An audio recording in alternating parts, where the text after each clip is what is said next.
ప్రపంచంలో ఉద్యోగం, ఉపాధి కోరుకునేవాడు విద్యకి సంబంధించినటువంటి పేరుతో, లేపోతే వేరే ఏదో ఒక పేరుతో పెళ్ళిళ్ళు, పేరంటాల పేరుతో అమెరికాలో సెటిల్ అయిపోయి, ఆ తర్వాత అక్కడ ఉన్నటువంటి వాళ్ళ ఉపాధి అవకాశాలు, ఉద్యోగ అవకాశాలు దెబ్బతీస్తున్నారన్నటువంటి ఆక్రోశాన్ని క్యాష్ చేసుకున్నాడు ట్రంప్.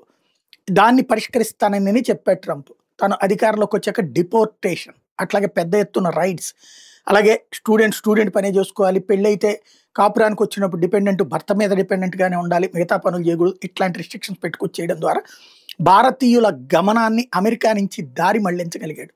భారతీయులే కాదు, అనేక చిన్న దేశాలకు సంబంధించి ఇప్పుడు కొత్త కాన్సెప్ట్ తెర మీదకి తీసుకొచ్చాడు. అంటే రానియకూడదు అనుకున్నప్పుడు 100 కారణాలు అనమాట.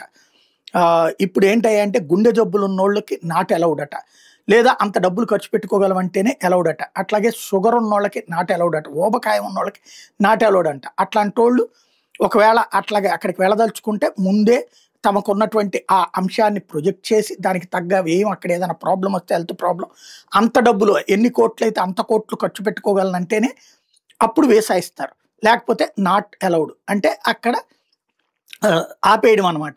ఇంకా మిగిలింది ఏంటంటే జలుబు, దగ్గు కూడా ఆపుతామని చెప్పడమే. అవి 2 అయిపోతే కనుక శాంతం ఇంకెవరిని రానియనట్టే. బేసిక్గా మన వాళ్ళల్లో చాలామంది ఏంటంటే తల్లిదండ్రుల నుంచి సంపాదించిన డబ్బులతో అక్కడికి వెళ్ళి ఉద్యోగాల ఉపాధి పొందుతున్నటువంటి వాళ్ళు ఈ పెళ్ళిళ్ళు, పేరంటాలు, లేకపోతే గనక మన దాన్ని ఏమంటారు డెలివరీలు, ప్రెగ్నెన్సీ అప్పుడు తల్లిదండ్రులు పిలుస్తున్నారు అక్కడికి. ఇప్పుడు వాళ్ళందరికీ బ్రేక్ పడబోతోంది.